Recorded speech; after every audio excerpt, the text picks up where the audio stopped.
اب دیکھیں نا پاکستان کی اٹھان دیکھیں کہ 14 اگست اور 15 اگست کا جو کنفلکٹ ہے وہاں سے پاکستان سٹارٹ ہوا ہے.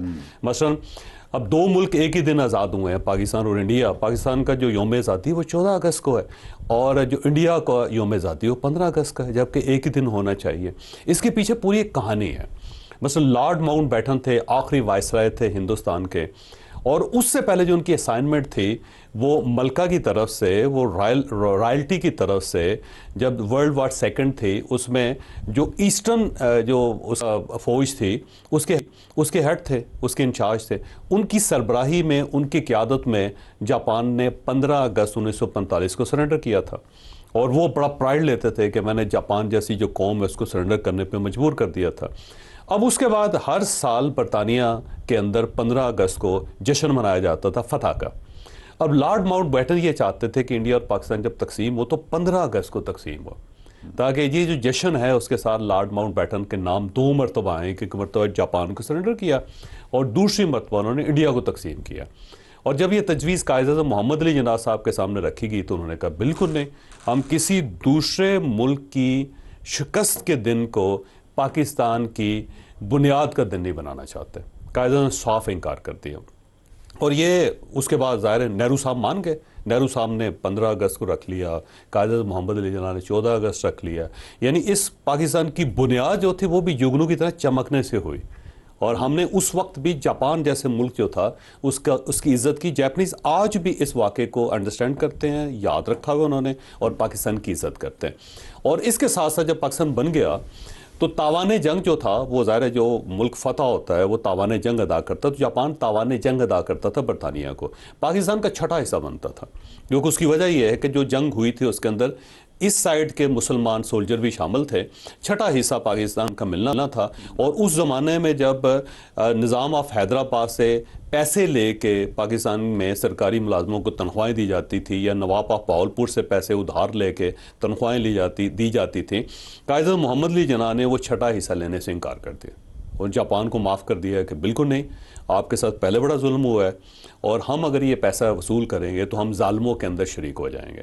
اور جاپنیز نے آج تک اس چیز کو تسلیم بھی کیا، اور انہوں نے کہا یار کمال لوگ ہیں کہ ان کے پاس پیسے نہیں تھے. ایون جو پیپر ہوتے تھے سرکاری، اس کو پن کرنے کے لیے کیکر کے جو کانٹے تھے وہ استعمال ہوتے تھے. یہ حالت ہوتی تھی اس زمانے میں، لیکن پاکستان نے وہ تاوان جنگ بھی وصول نہیں. تو چمک دیکھیں اس کی، اس زمانے میں آج چمک دیکھیں اس کی. لیکن اس میں کچھ اور باتیں بھی ہیں. ہسٹوریکل پرسپیکٹو میں چلے جائیں تو ہمارے ہاں ہسٹری کو ایکسپلور کم ہی کیا گیا. میں تو یہ سمجھتا ہوں کہ پاکستان کا آرکائیو جو ہے نا وہ بڑا کمزور ہے نسبتاً باقی جو ممالک ہیں. حتیٰ کہ انڈیا کا آرکائیو اسٹرانگ ہے، برطانیہ کا تو بہت ہی اسٹرانگ ہے. پاکستان کا آرکائیو بہت ہی ویک ہے. اس میں بنا دیا گیا، انٹرسٹ ہوتا ہے کہ بھئی کسی طریقے سے کوئی چیز باہر نہ ہو، لوگوں کو پتہ نہ چلے تاکہ فائدہ ہو جائے ہمارا. تو اس میں یہ تھا کہ وہ 14 اگست والے دن ایک ہی دن میں وہ جو لارڈ ماؤنٹ بیٹن تھے وہ نکلتے ہیں. ان کا جو نکلنا تھا، پھر وہ کراچی آنا تھا، پھر انہوں نے دلی جانا تھا، حلف لیا، پھر دلی گئے. وہ کہتے ہیں کہ وہ ایک دن میں وہ پاسبل نہیں تھا. دیکھو ڈیوائیڈ ہو گیا نا ملک، ڈیکلریشن ہو گیا. اس کے علاوہ جو ایک اور ہسٹری اس کو بھی ایکسپلور نہیں کیا گیا. اس کو بھی ہم نے اس طرح جیسے جانچنا چاہیے نا، پرکھنا چاہیے، کھوج لگانی چاہیے، ہم اس میں بھی نہیں گئے. کہ اس دن تھا 27ویں رمضان تھا، لیلۃ القدر تھی. 14 اگست والے دن لیلۃ القدر تھی، 27ویں رمضان تھا.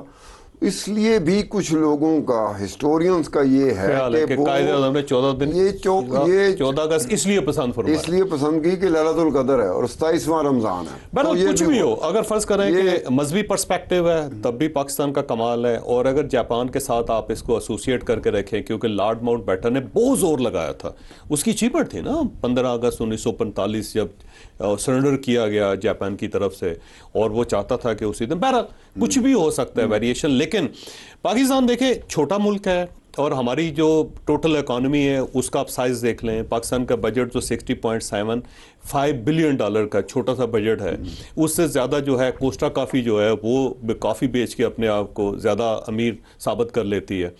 اور صرف ٹاٹا جو ہے نا یہ گروپ انڈیا کے اندر $280 بلین کا مالک ہے. تو اس کے مقابلے میں پاکستان کا ٹوٹل بجٹ اس کے سامنے دیکھ لیں، لیکن اس کے باوجود چھوٹا سا جگنو چمکتا رہتا ہے ہر جگہ پہ، اور پاکستان کے اندر سے لوگ اس کو پسند نہیں کرتے، باہر سے لوگ اس کو پسند نہیں کرتے۔ اس کا فائنینشیل سائز دیکھ لیں، اچھا ویسے اوورآل سائز دیکھ لیں۔ مجھے ایک بات کی سمجھ نہیں آتی کہ یہ جو فوربس کی بلینئر لسٹ آتی ہے، انڈیا ڈومینیٹ کرتا جا رہا ہے، بہت ساری فیملی، چائنیز زیادہ کر رہی ہے۔ نہیں انڈیا کا کمبائنڈ انڈیا کا چوتھا پانچواں نمبر ہے، یہاں تک بھی جانا بڑی بات نہیں بالکل ٹھیک ہے، 308 بلینئر ہیں ان کے، 299 اور 308۔ اس میں یہ ہے کہ مکیش امبانی صاحب تو بہت اوپر بیٹھے ہوئے نا، وہ ٹاٹا شاٹا سے بہت اوپر بیٹھے ہوئے، لیکن مجھے حیرت ہوتی ہے کہ ایک پاکستانی کا نام میں نے دیکھا تھا، وہ بھی 1994 یا 95، میاں منشا کا نام، میاں منشا آخر میں تھے، 500 کی لسٹ تھی اس میں، لاسٹ پہ لیکن یہ 94-95 کے بعد کیا ہوا؟ اس کے بعد ہم بیسیکلی ہم اینٹی بزنس ہے نا سر، میں آپ کو پہلے عرض کر سکوں، ہمیں اینٹی بزنس ہے، ہمیں اینٹی پروگرس، ہمیں اینٹی سکسیس، ہمیں سکسیسفل لوگ پسند نہیں ہے، ہمیں بزنس مین پسند نہیں ہے، ہمیں کوئی پروجیکٹ کرنے والے پسند نہیں ہے ہماری وجہ سر۔ میں اکثر لوگوں کو کہتا ہوں کہ سر کہ پاکستان کے اندر جو ٹاپ 20 بزنس مین ہیں نا، آپ صرف یہ چیک کر لیں کہ ان کی فیملیز کہاں ہیں، یعنی جس ملک کے اندر ٹاپ 20 بزنس مین اپنی فیملی ملک کے اندر نہیں رکھنا چاہتے، تو اس سے آپ اندازہ لگائیں کہ کتنی انسیکیورٹیز ہے۔ بہرحال آج جو ہمارا جو موضوع ہے نا، وہ یہ ہے کہ کل پریزیڈنٹ صاحب کے ساتھ ملاقات ہوگی، پرائم منسٹر صاحب کی، اور ملاقات صاحب یہ ہوئی بڑی مدت کے بعد، اور اس سے پہلے آپ دیکھیں ٹمپریچر کتنا ہائی تھا، اور الٹی گنتی جو تھی بلاول بھٹو صاحب ذات کشمیر کے اندر کھڑے ہو کے پریزیڈنٹ اور کہتے تھے، پرائم منسٹر کی ملاقات ہوتی رہتی ہے بڑی کم یہاں پہ ہوتی تو رہتی ہے، لیکن پچھلے دنوں نا 6 مہینے کے اندر بہت زیادہ اختلافات تھے، اور ٹھیک ٹھاک اس میں، اور انہی اختلافات کی وجہ سے ملاقات نہیں ہو رہی تھی، ان اختلافات کی وجہ سے کوئی معاملہ جو تھا سیٹل نہیں ہو رہا تھا۔